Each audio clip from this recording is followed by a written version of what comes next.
साक्षात्कारों के लिए उपयोगी हो सकता है, जिसमें पहला है ऋणदाताओं के लिए, इन्वेस्टर के लिए, गवर्नमेंट के लिए, एम्प्लॉयज़ के लिए, प्रबंधक के लिए। इनके लिए महत्वपूर्ण होता है। इनके लिए क्या महत्वपूर्ण, हम उसका एक पॉइंट वाइज इसके बारे में समझेंगे। सबसे पहला है ऋणदाताओं के लिए महत्व, इम्पोर्टेंस फॉर डिबेंचर होल्डर। ऋणदाताओं को दो प्रमुख वर्ग होते हैं, जिसमें शॉर्ट टर्म और लॉन्ग टर्म में हम इसको अलग कर सकते हैं। अल्पकालीन जो भी ऋणदाता होता है उनका प्रमुख जो इंटरेस्ट होता है तरलता में निहित होता है, अतः ये संस्था के जो भी फंड फ्लो के माध्यम से यह जानना चाहते हैं कि उनका कर्ज चुकाने के लिए संस्था के पास समय पर नकद उपलब्ध होगी या नहीं। जबकि लॉन्ग टर्म के ऋणदाता जो होते हैं उनका स्वार्थ दीर्घकालीन होता है, अतः ये संस्था की दीर्घकालीन लाभार्जन क्षमता का विश्लेषण करके ये देखते हैं कि संस्था में अर्जन क्षमता उनके ऋणों का भुगतान करने के लिए पर्याप्त रिजर्व रखेगी या नहीं, या रिजर्व है या नहीं। अतः यह संस्था की लाभार्जन क्षमता, पूंजी संरचना और फ्यूचर फंड फ्लो का एनालिसिस करते हैं। नेक्स्ट आता है विनियोजकों के लिए महत्व, इम्पोर्टेंस फॉर इन्वेस्टर। इन्वेस्टर का मुख्य जो रुचि होती है कि विनियोजन की सुरक्षा तथा कंपनी की लाभार्जन क्षमता से होता है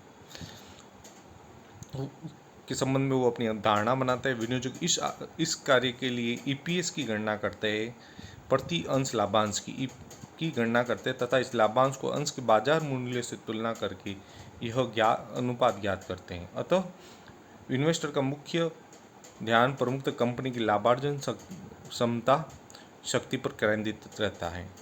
कंपनी की आर्थिक स्थिति से उसका संबंध केवल उस सीमा तक होता है जहां तक वह प्रॉफिटेबिलिटी को प्रभावित करती है।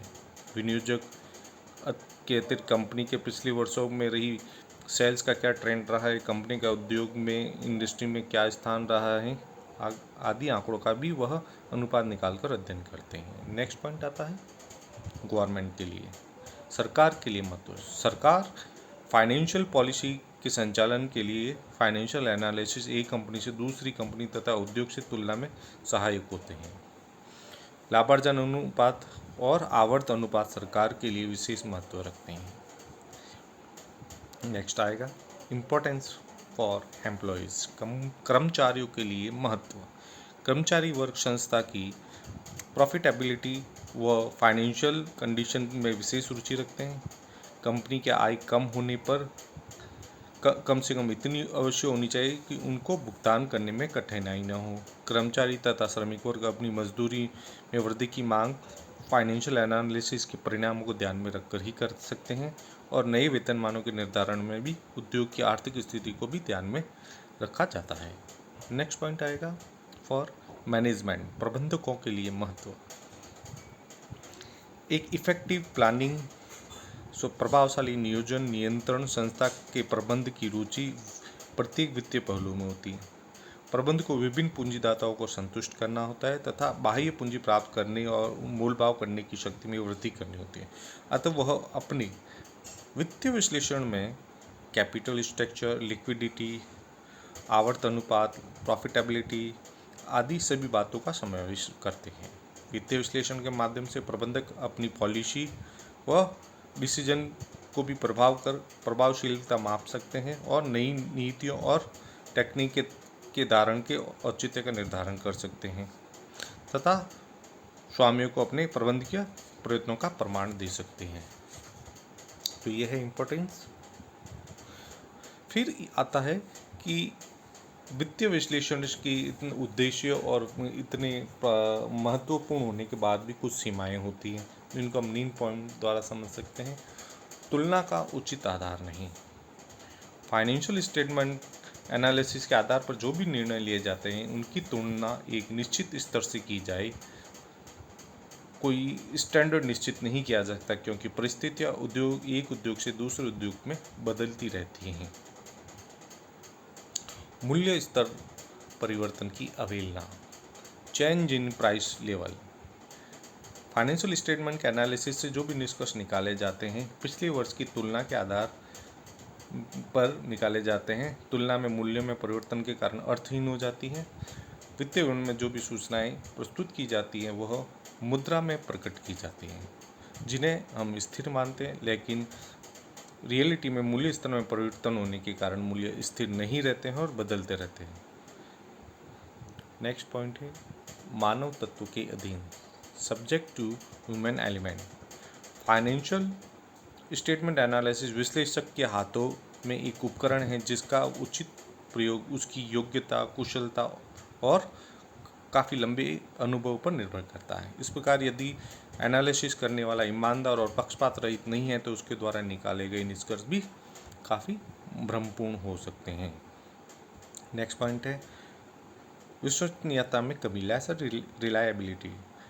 फाइनेंशियल स्टेटमेंट केवल वित्तीय घटनाओं को जो कि मुद्रा के रूप में प्रकट हो सकती हैं को ही ध्यान में रखकर बनाई जाती हैं, और अगर यदि इनके विश्लेषण में प्राप्त सूचनाओं का एनालिसिस अन्य स्रोतों से प्राप्त की गई सूचनाओं तथा गैर मौद्रिक पहलुओं के साथ नहीं की गई हैं तो निष्कर्ष के विश्वसनीय होने की संभावना कम रहेगी। नेक्स्ट है हिस्टोरिकल डाटा। वित्तीय विवरण की कीमत पास्ट में जो भी घटनाएं घटती हैं उनसे संबंधित होती हैं। इन घटनाओं में अकुशलताएं और कमियां भी रह जाती है, अतः इनके विश्लेषण के आधार पर जो भी व्याख्या की जाती है वह सदैव सही हो यह जरूरी नहीं है, वह हमें हानि भी पहुंचा सकती है।